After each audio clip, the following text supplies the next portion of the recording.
Hello，大家好，欢迎大家回到我们灵机的频道，在我旁边是我们的灵机老师。大家好。好，我是燕君。今天呢，我们接续上一集的内容呢，我们会深入想要跟老师再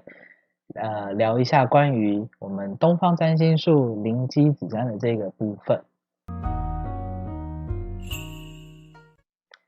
好，老师，那我今天想要请教一下你，就是关于这个东方占星术灵机子占的这个部分，老师你是在什么样的因缘际会之下想到这个 idea 的呢？可以这么说，就是我们上一次的视频有提到，就是紫微斗数呢，它本来的星耀就很多颗，我们基本讲是说它108颗，其实是不止108，甚至是超过哦，因为它的星耀的每一个名称，或者是说它的星性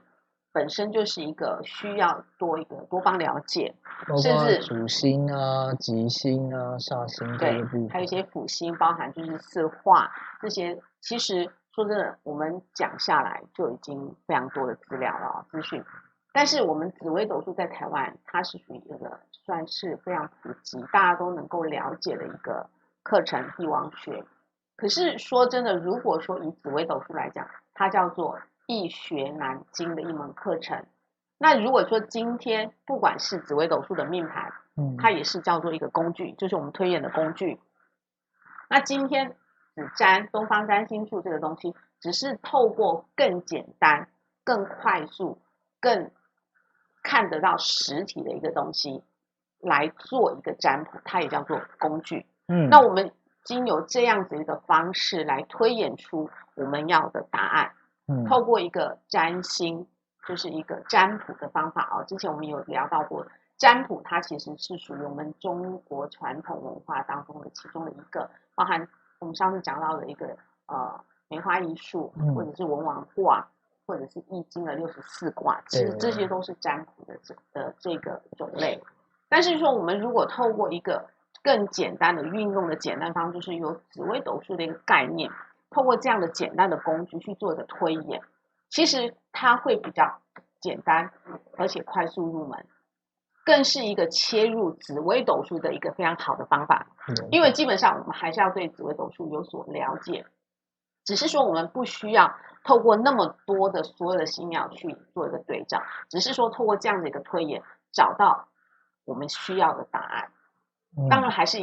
一个参考的答案，因为所有的事情的决定全都握在我们的自己的手上。我们一定要了解，虽然命盘或者是说运势的走向，它有一个规律性，就像四季的变化，它有个规律性，但是说我们的吉凶祸福却往往在一瞬之间。那我们透过说我们心中现在有疑问，要怎么去问事情，这也是一种方式。透过这样子一个简单的一个工具来讲，我们可以快速的找到答案，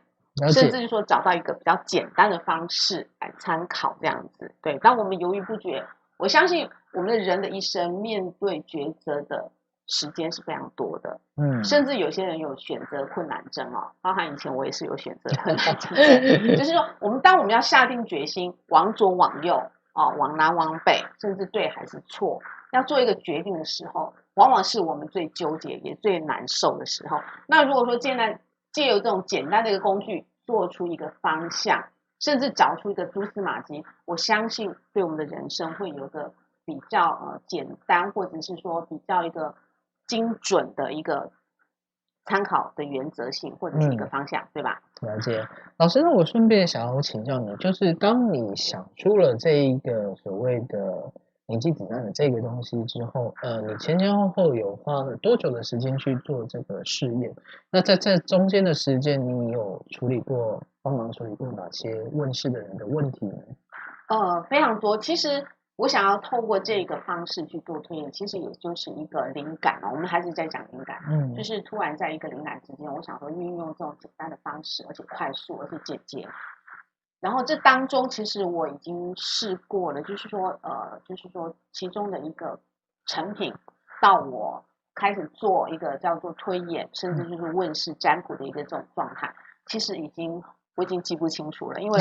案例太多了。当然，我们讲说最快的，就是说应该是说我最有记忆性的是一个那时候在大陆的时候，有一个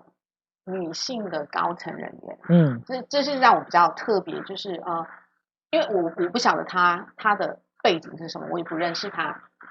当下她只说她在做一个项目，一个案子，她想要知道说这个什么时候会突破目前的困境。后来呢，他就来占卜，他当然是很诚信，他是透过朋友介绍，他愿意相信我。但是我觉得前提下当我们的占卜的时候，我们不能占一些坏的东西坏的事情比方说其实做坏事要占卜之说，这个是不建议的这个是一定是非常忌讳。你要占卜我们的工作、事业、感情、家庭、健康状况都可以，没有问题的。但是如果说你要占卜一些我们讲说可能是作奸犯科之类的事情，我就不建议这千万不要千万不要，这个还是要提醒一下，对不对？那在正常的范围之下，我们可以做这样的一个占卜。那时候他就是很诚心，他也透过相信就是说一个基础的信任，然后他坐下来占卜。就后来我那时候我记得很有印象非常深刻，就是他拿出了牌，我说你这个项目是跟工程有关，就是跟土地工程有关系。然后这个项目是金额是非常庞大的。他说对，没错。那我也没有去问说他金额到底是有多大。后来我说对，的确目前进度来讲，已经受到就是说他的一个流程，就是可能文书文件的一个流程。他说后来我再一问一答之后，他说对，因为现在就是卡在上级没有办法签，没有办法通过。然后因为是这样子，所以他也很急，因为这样子的话，一旦投资项目下去，说是很多的钱，大笔的资金都会卡在那边，没有办法变现。所以说相对的，他也希望说从由这个占卜看是否能够找到答案。然后我就跟他讲，你现在目前面临状况是什么？然后文件甚至是人需要打一些疏通的关系，还是透过一些贵人的帮助？这个所有的东西，我们都要巨细靡的把它去找出蛛丝马迹。那他也可以借由这样的一个类似讲方向，去找到一个答案，让他这个快速能够得到一个缓解，像金钱上钱财上的一个周转的环节。所以他真的是非常开心。事后我才知道说，他这个项目就是高达的那个人民币金额是非常非常高的。对，那时候我也是出乎意料之外。所以后来相对就是说，我们也变成一个非常好的朋友，他也是一个非常支持我的一个大姐这样子。再来就是说，讲到占卜，我还记得近期啦因为这近期就是说远期跟近期太多了，我一下子也想不出到底我占卜过多少个这样子。对，近期的话就是有一个也是算是一个阿姨，因为她近期就是年纪可能有点大了，然后也受到了一些就是身体状况，就是可能需要吃药啦。因为在他之前的就是生命历程里，他是一个非常健康的一个应该是健康宝宝，健康阿姨。所以他近这2年整个精神跟身体状况下滑之后，他觉得要吃很多药，对他来讲他是非常抗拒的。基本上他就是精神受到状况，就是受到一些打击，因为他觉得吃药就是对他来讲就是一种无形的压力，很辛苦的一件事情。对，因为精神，毕竟我们要吃药，我们有一个健康的人吃3餐可能还可以喝下午茶，过着贵妇般的生活。我相信每个女性都很喜欢有这种生活。可是，一旦年纪大了之后呢，身体精神状况开始不好的时候，其实那种精神无形的压力是非常大的。所以难免都会这样子尤其是机能下滑，然后脑袋又常常会觉得什么事情都记不清楚，渐渐好像就是会越来越没有记忆。这个时候呢，他就是占卜，透过占卜的方式，我就说，你们近期家里附近是不是有动工啦，或者是说有像这些工程的启动啦，我说因为是这样子，然后呢造成有一种无形的压力。对，他就说对，没有错，就是近期来讲，就是在近期，就是最近1年之内，连续3个地方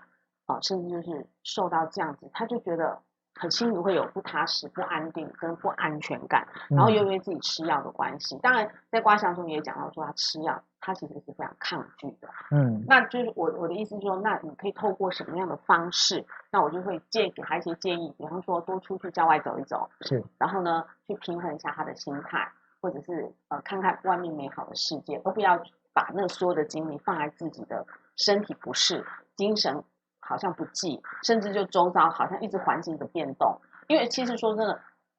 也许我们现在年轻不觉得说环境的变动对我们俩是不是有点压力，可是说真的，对于一些年纪稍微长的人，就觉得环境的变动是一件不太能够适应的状态。就好像我自己的父母也是，我的弟弟他们说啊，你可以到我家里来住。可是说真的，我们年纪越大，会越想要待在熟悉的环境里面，自己舒适的地方。对对对，你突然要变动到另外一个不熟悉、陌生的空间，其实那是有一种无形的压力。甚至我的周遭，我已经适应这种环境、这种环节了。你突然要变动，要多什么东西？说真的，莫名会产生一种压力，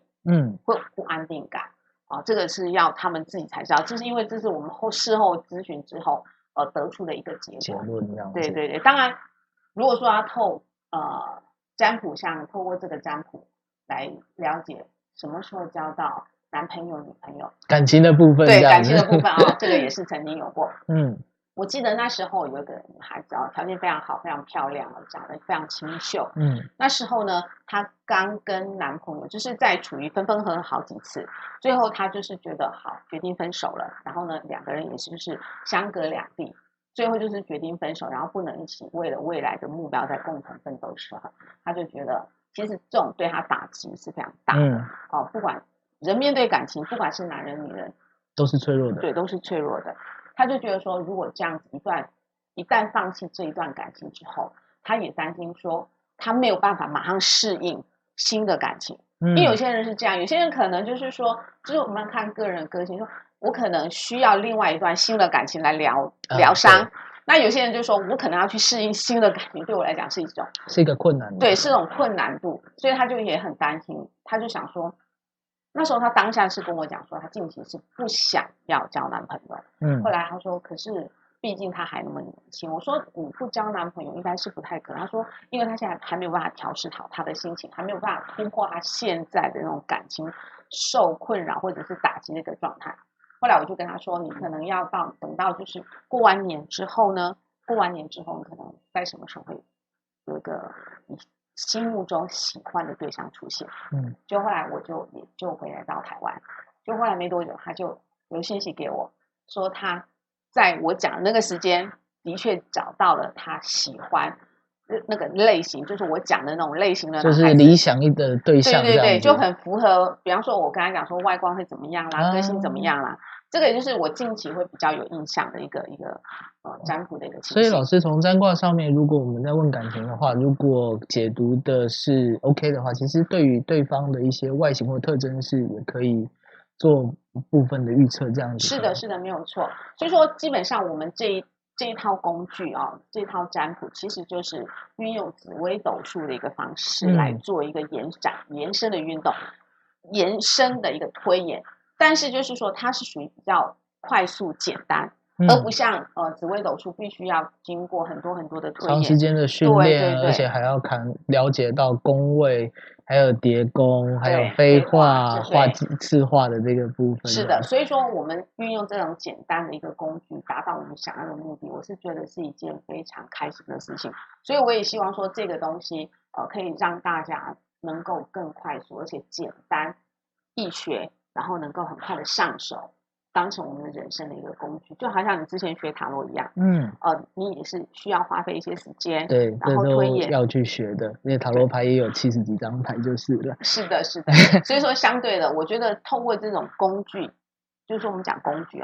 能快速找到我们的答案，的确会在我们的人生的一个历程是一个非常好的一个参考的一个东西，是这个意思。好，老师，那我想顺便请教你一下就是关于这一套子占的部分，那目前如果大家想要体验的话，应该可以透过什么样的方式呢？因为我相信大家现在是不了解说，像这样子一套工具，如果我想要了解、知道，甚至可以解决问题，应该要怎么做，或是怎么样可以得到这方面的资讯？想顺便借着这个机会问一下老师。好的，因为就是说我们目前来讲，在就是线下有开始举办一些活动，在一些地点呢开始办这个活动。那如果说就是如果到时候线下的话，可能我们就会把它放在资讯栏，到时候让大家了解一下。如果说刚好就近我们有办活动的地方，因为我们不是属于定点，我们会跟一些像咖啡厅去合作。那如果说你有不定期或者是不定点的地方，我们也可以留下资讯。如果说在我们的支持我们频道的人，如果你有喜欢，刚好就近的话，然后时间方便许可，也欢迎大家一起来参加，对，可以来体验一下。当然就是说未来我还有一个想法，就是说把它做成一个工具书，因为既然有工具，那就是要把工具书一起就是给大家分享。我是有目所以老前师你也是目前有打算要把书的部分去做工具书的部分去做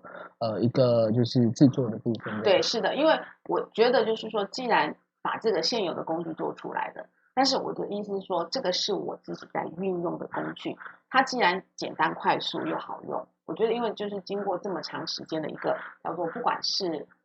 占卜啦，或者是练习，或者是推演，甚至就是说一个难练习好了，我觉得它精准度还是相当有一个叫做可以参考的数据。所以我才会有这种构思，想说未来甚至把这个工具跟工具书一起做配套，然后分享给更多可以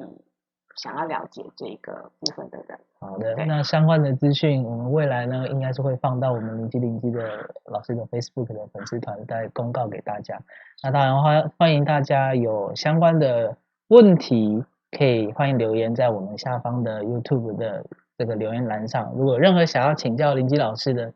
东西，都欢迎大家多多留言。好，那我们今天的内容就到这边，那也谢谢林基老师对我们做的这些分享，这样子。那接下来呢，我们更多的内容呢，我们会留到下一集再跟大家分享。那欢迎大家点赞、按订阅我们的 YouTube 频道，谢谢，谢谢，感谢大家。